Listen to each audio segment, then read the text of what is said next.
Good morning, Biola.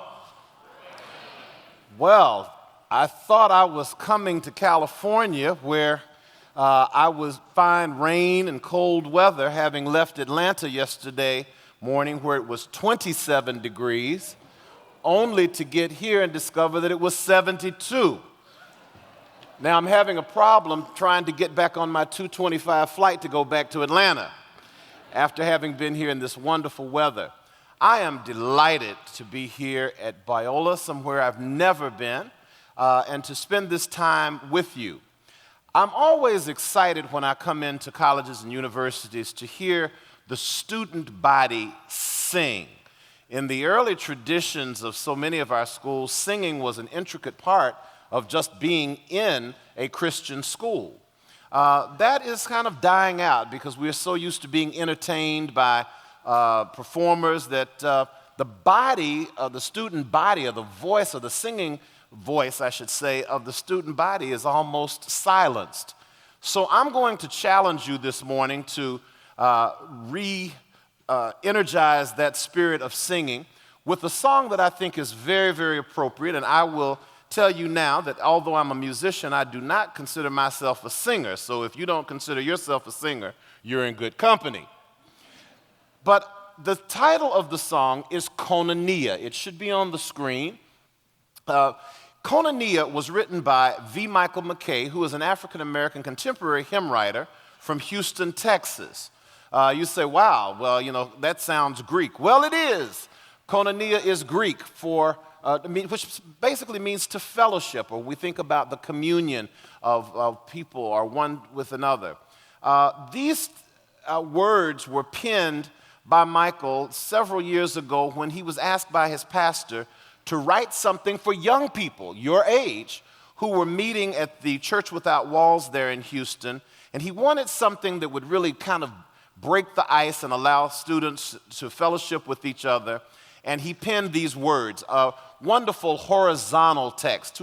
Many times we sing a lot of vertical things to God, and God speaks to us, but the horizontal beam of the cross is illustrated in this text.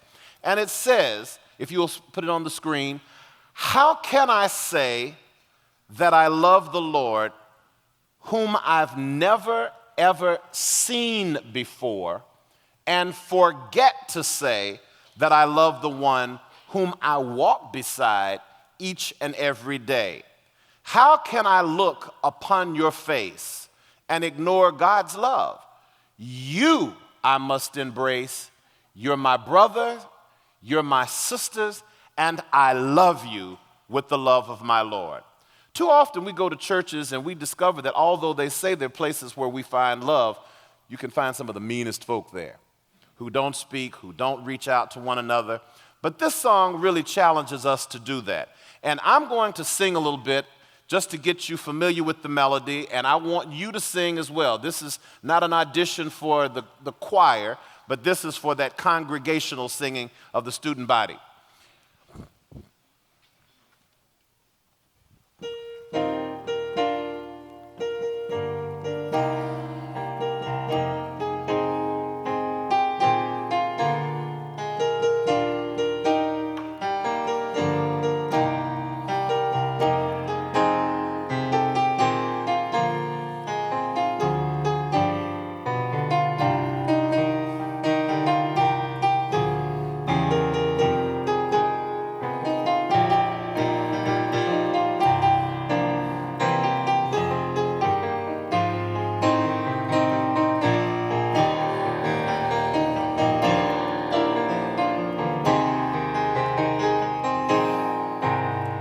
How can I say that I love the Lord, whom I've never, ever seen before, and forget to say that I love the one whom I walk beside each and every day?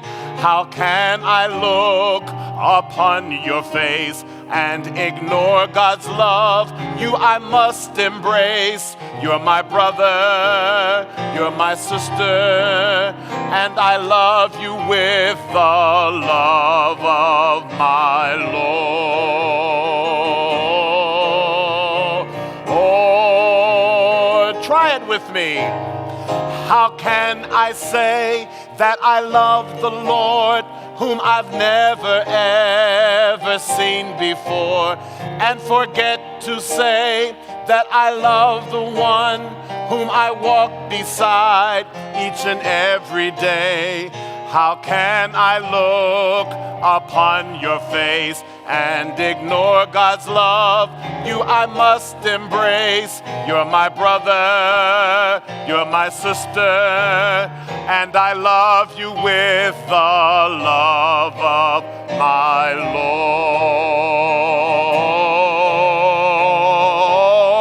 All the ladies, try it, ladies. How can I say that I love the Lord, whom I've good, and forget to say that I love the Lord, whom I walk each and how can I upon your face and God's love you I must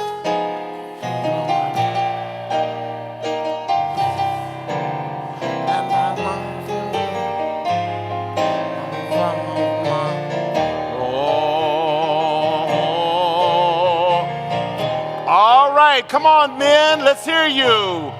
How can I say that I love the Lord, whom I've never ever seen before, and forget to say that I love the one whom I walk beside each and every day? How can I look upon your face and ignore God's love? You I must embrace. You're my brother, you're my sister, and I love you with the love of my Lord. Everybody, try it now. It's getting better. How good.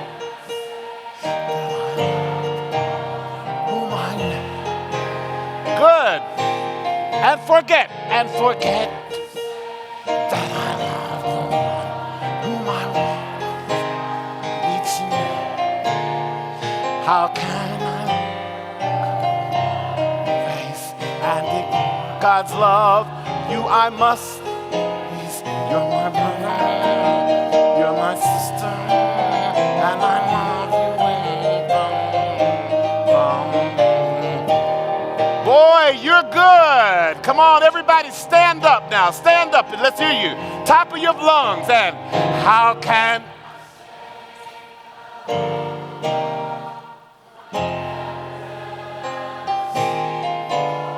and forget to say that I love you, whom I walk with each and every day. Can I love your face and ignore God's love? You I must embrace. You're my brother, you're my sister, and I love you.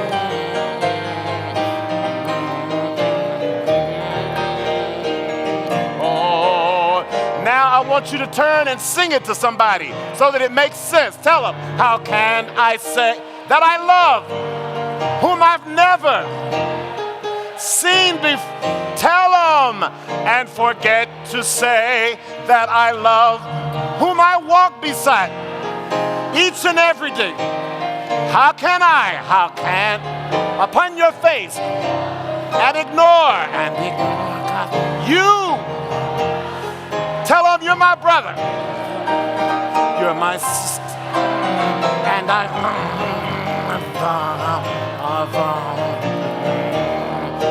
Lord. Find another friend and tell them. Find somebody else and tell them, how can I say that I love whom I love? And forget to say that I love whom I walk beside each day. How can I look on face and think, you tell them you're my brother, you're my sister, and I love you with the love of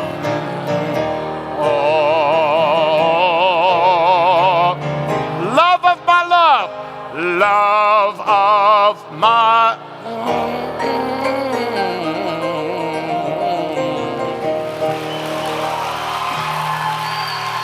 All right.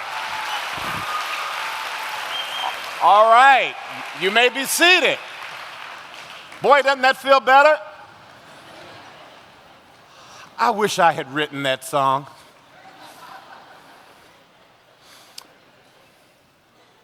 Keep singing it, keep singing it. This morning, I would like to discuss a very famous poem for which music was composed and ultimately became known as the Negro National Anthem. It was a song that was written generations before Dr. Martin Luther King Jr.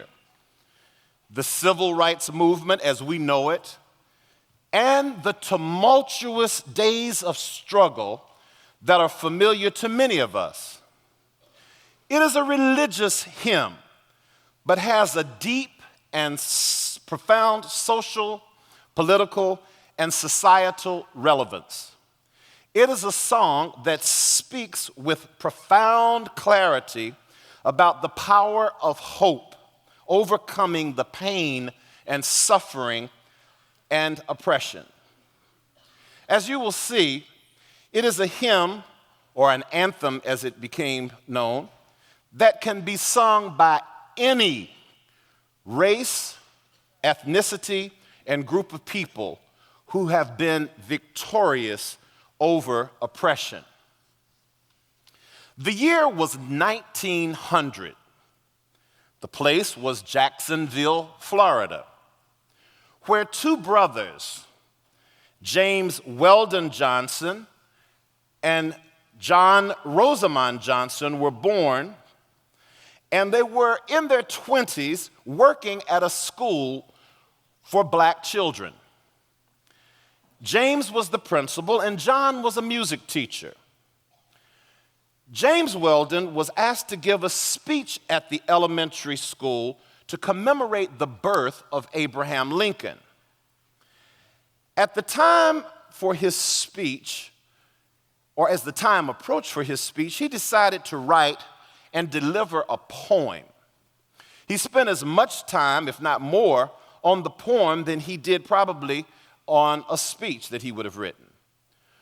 When he finished it, he recruited his brother, John Rosamond, to compose music for it. The first performance of the song that was to become immortal was given at the elementary school's Lincoln Birthday Assembly that year. The brothers would eventually send the song off to a New York publisher, but otherwise, they put it out of their minds. Not much later, they themselves moved to New York to pursue their music dream. In their absence, the song took on a life of its own. Word about it spread through the black schools around the South, and music teachers were introducing it to their students. In a relatively short time, it became a familiar part of black culture throughout the South. Before very long, the song became a familiar piece to African Americans throughout the entire country, which would later become known as the Negro National Anthem and later the Black National Anthem. Decades later, in 1935, when James Weldon Johnson recalled the time when he and his brother wrote it, he said this: "The lines of this song repay me in elation, almost exquisite anguish, whenever I hear them sung by Negro children." On the screen, hopefully you will see posted the United States Postal Service, who issued a 22-cent commemorative stamp, the 11th in the Black Heritage Series, in James Weldon Johnson's honor in 1998. It was the first hymn to ever appear on a postage stamp. Now, the words and music combine to evoke a story of suffering and hope and ultimately victory.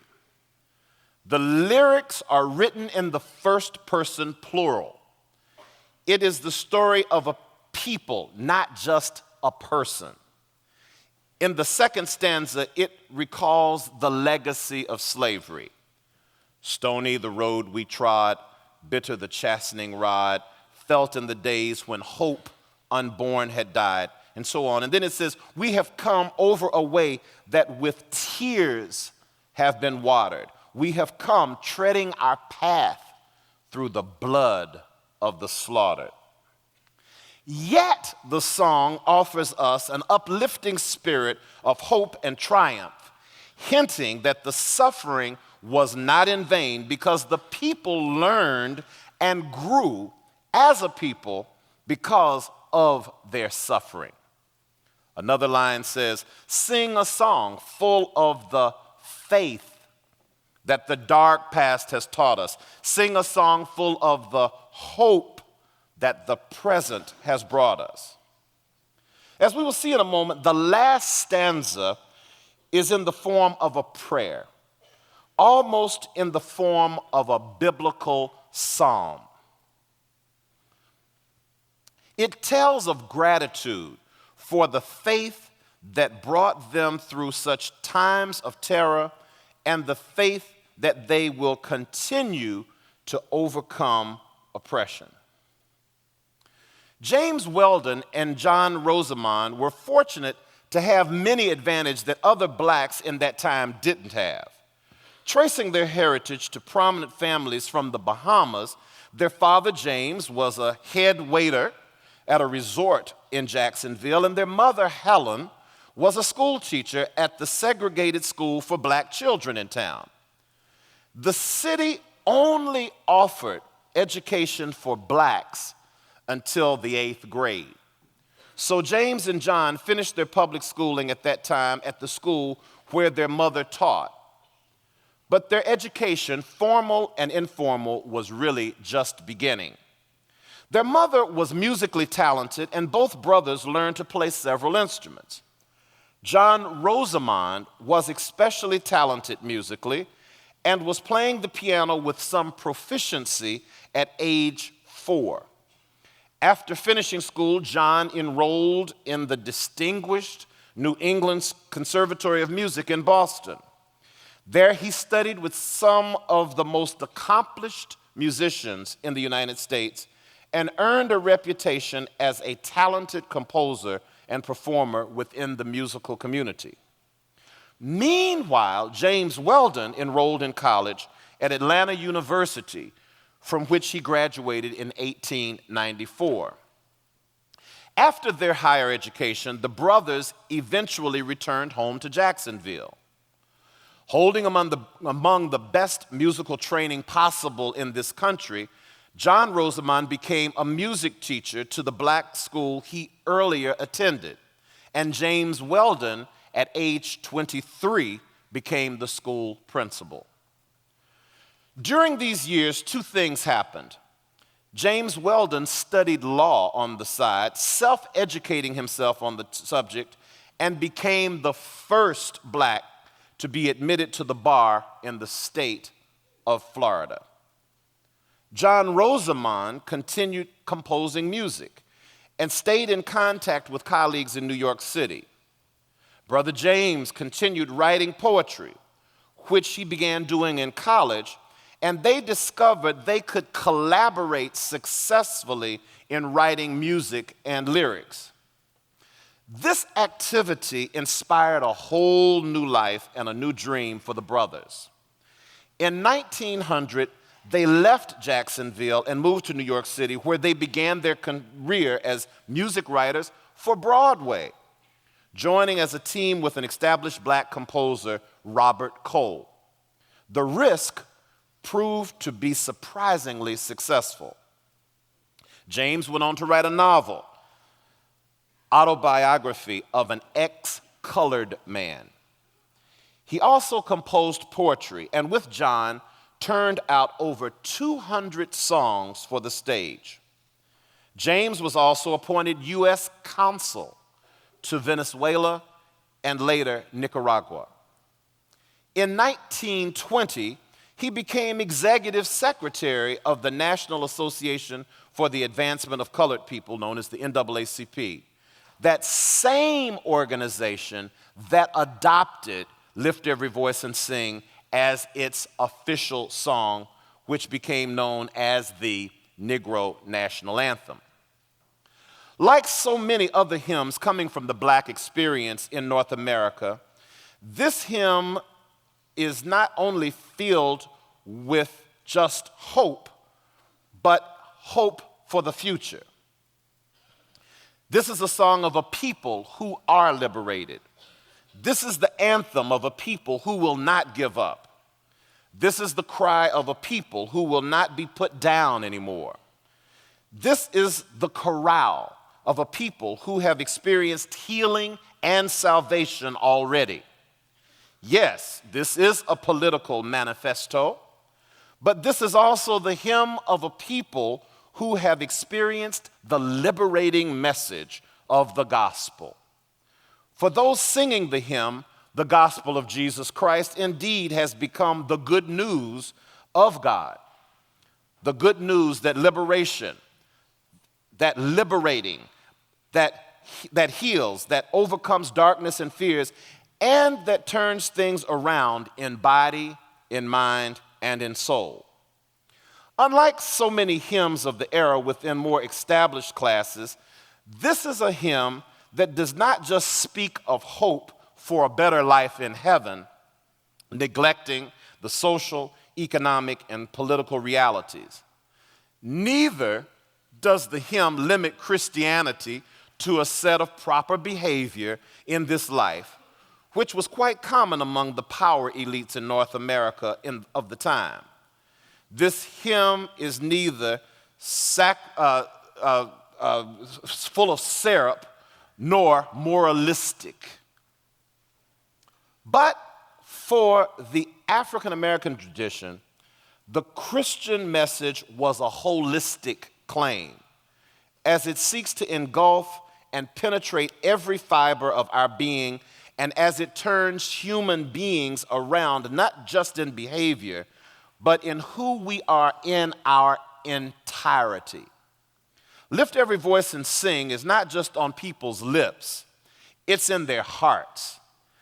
As those despised by the racist cultures in the United States of the time, Black gospel musicians knew that salvation wasn't just something left for Sunday mornings, a societal pastime, and a topic of polite discussion over coffee, cucumber sandwiches, and sherry. But the liberation of body, mind, and soul takes hold of you where you are, causes maybe even hardship and tears, but ultimately it was worth every single effort and sacrifice. The descendants of slaves forced from the shores of Africa to this part of the world could see themselves in the Hebrew slaves of Egypt and in the exiled people of Israel, who filled the rivers of Babylon with their tears. No wonder then that African Americans claim for themselves the biblical story as a story of God's liberation, as a story of freedom in body, mind, and spirit offered by Jesus the Christ. And this understanding of the Bible is closer to God's truth as revealed in Jesus Christ than the saccharine gibberish and the moralistic gobbledygook so often preached from pulpits that either do not deal with the eternal salvation offered to our souls in Jesus Christ, or that neglect to fully embrace the gospel, which speaks so intensely about the liberation of the marginalized, the poor, and the oppressed. Let's look at the final stanza, which I mentioned to you is a prayer. God of our weary years, God of our silent tears, thou who hast brought us thus far on the way, thou who hast by thy might led us into the light, keep us forever in the path, we pray, lest our feet stray from the places, our God, where we met thee, lest our hearts, drunk with the wine of the world, we forget thee. Shadowed beneath thy hand, may we forever stand, true to our God, true to our native land. This final stanza reminds me of one of the greatest music experiences I've ever had. Several years ago, during the Persian Gulf War, I was at the University of Michigan pursuing my graduate work and was minister of music at the Hartford Memorial Baptist Church in Detroit, a city which has a significant Iraqi, Saudi Arabian, Palestinian, and Jewish population. The tension and anxiety of the war were intense, and the Detroit branch of the NAACP sought to bring healing and peace to these communities through its annual Freedom Fund dinner at Cobo Hall, the largest sit-down dinner in the world with over 5,000 in attendance. It was decided that a 1,000-voice choir would be organized of as many races, ethnicities, and culture to join forces with the Detroit Symphony Orchestra and the Jewish cantor from Temple Israel to sing for the occasion. I was asked to conduct this awesome occasion and selected, as you might imagine, the Star-Spangled Banner, the Battle Hymn of the Republic, and Lift Every Voice and Sing. At the first rehearsal, I chided the chorus by saying, if you are sitting next to someone who looks like you or are the same race or ethnicity, you are in the wrong seat. I'll give you 5 minutes to move. It certainly brought a new koinonia to that occasion. At the intermission of the rehearsal, a Jewish, Korean, and Nigerian approached me to say, we have looked at the words of Lift Every Voice and Sing, and we don't find the words Negro, Black, Africa, or African American. This can be the anthem of any oppressed people who has a history of victory over oppression. My response was, exactly, that's the point.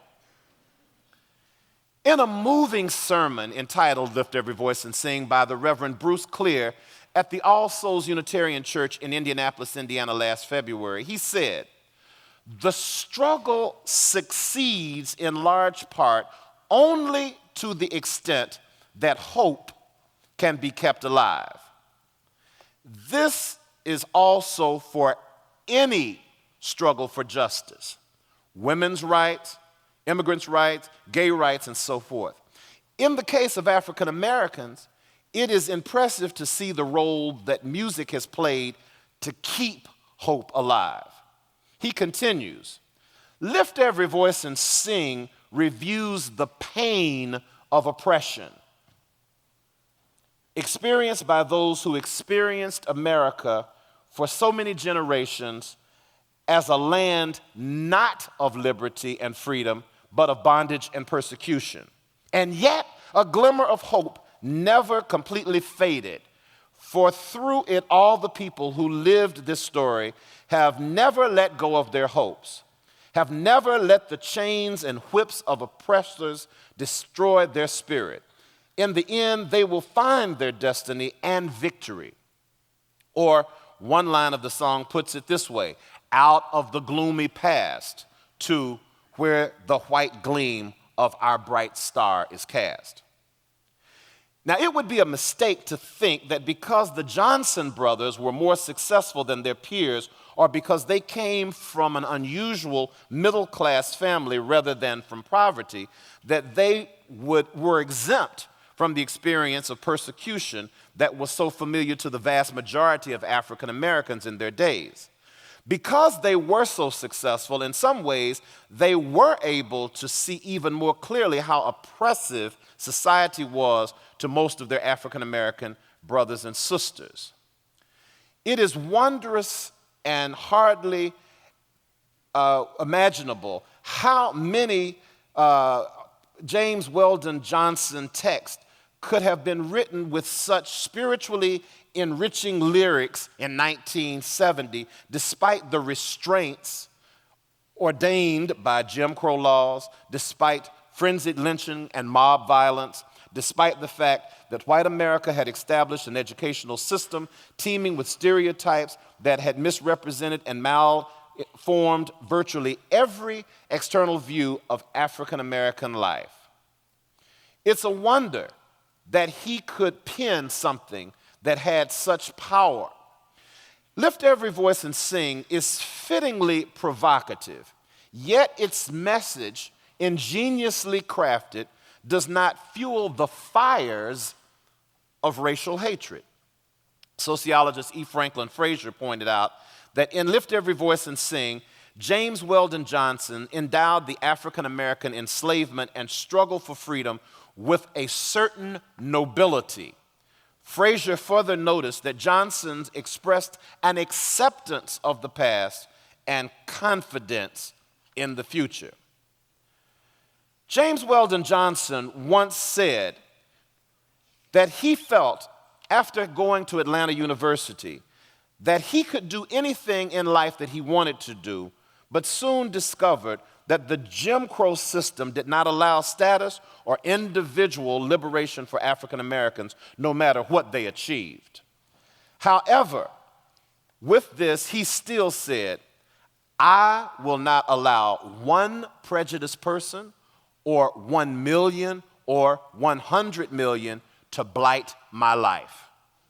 I will not let prejudice or any of its attendant humiliations and injustices bear me down to spiritual defeat. My inner life is mine, and I shall defend and maintain its integrity against all the powers of hell. In a sermon, also entitled Lift Every Voice and Sing, preached at the St. Paul Anglican Church of Vancouver by the Reverend Marcus Denzer-Hoker, he referred to that phrase in Lift Every Voice and Sing, drunk with the wine of the world we forget thee, by saying the Christian tradition calls the sobering from the wine of the world metanoia.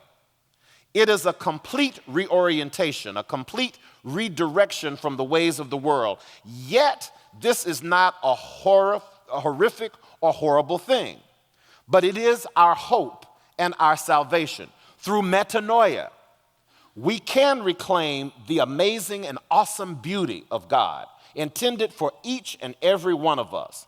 Metanoia allows us to experience and to realize the abundant and indiscriminate compassion and love of our God for you, for me, and for all of creation. Metanoia will restore us to our rightful place as God's beloved children at the table in God's kingdom. Metaphoria offers life. I do believe that many of us here today experience metanoia, not unlike African Americans, Native Americans, Haitians, the disabled, indigenous people, or refugees.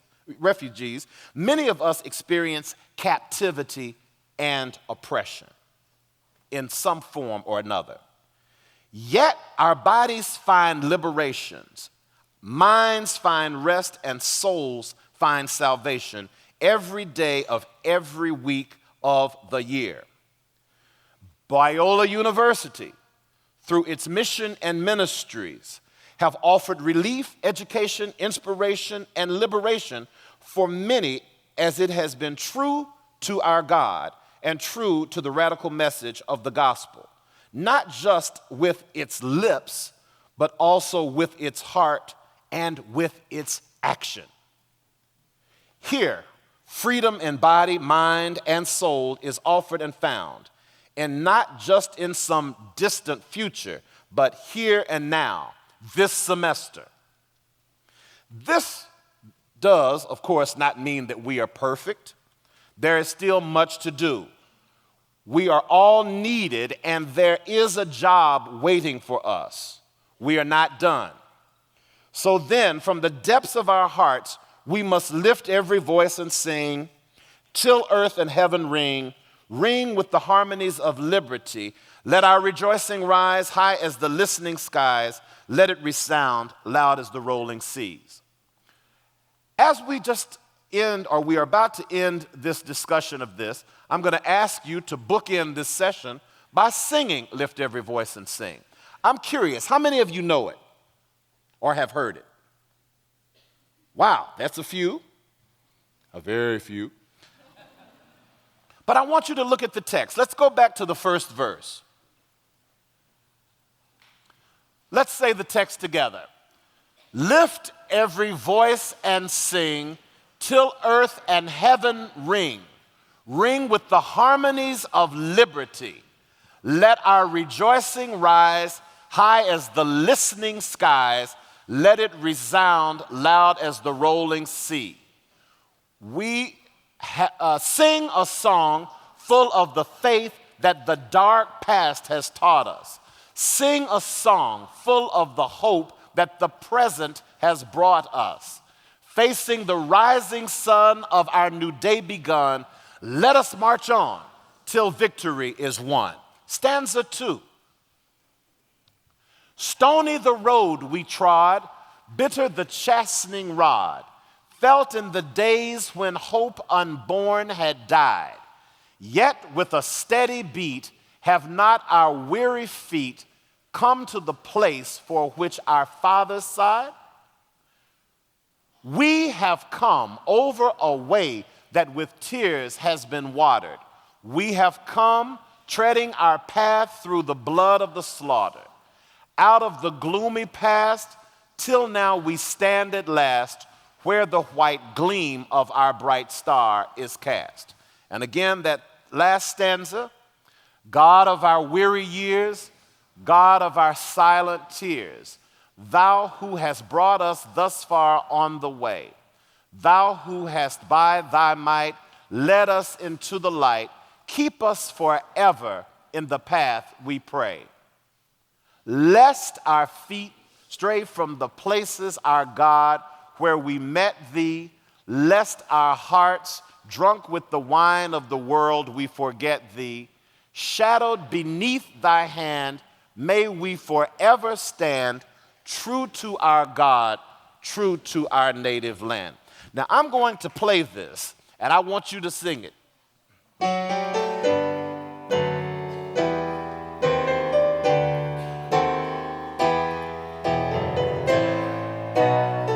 Let's stand.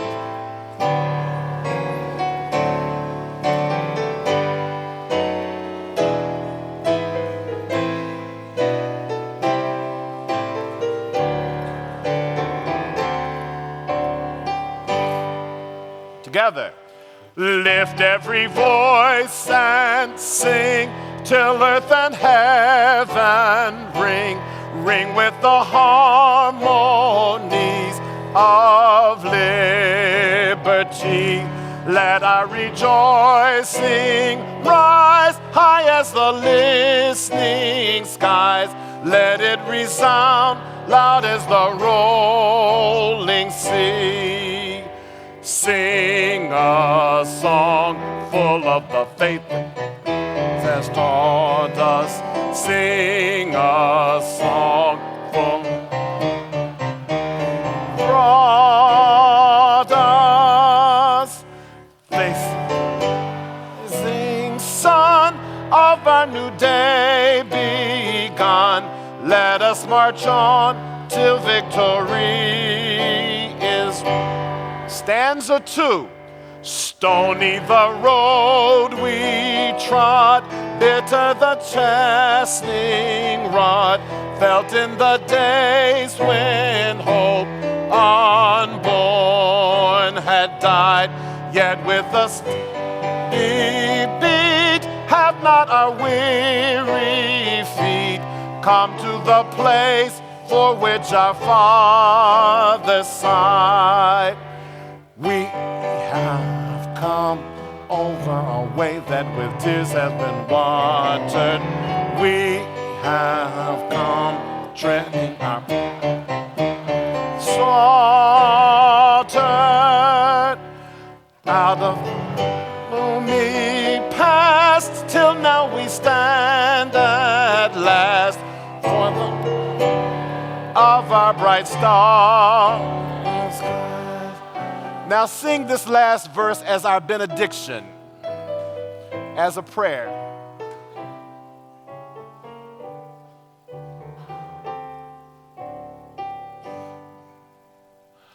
God of our weary years, God of our silent tears, thou who hast brought us thus far on the way, thou who hast by thy might led us into the light, keep us forever in the path we pray, and lest straight, lest our hearts drunk with the wine of the world get thee. May we forever stand true to our God, true to our native land. You're great. Thank you. We hope you enjoyed this message. Biola University offers a variety of biblically centered degree programs, ranging from business to ministry to the arts and sciences. Learn more at biola.edu.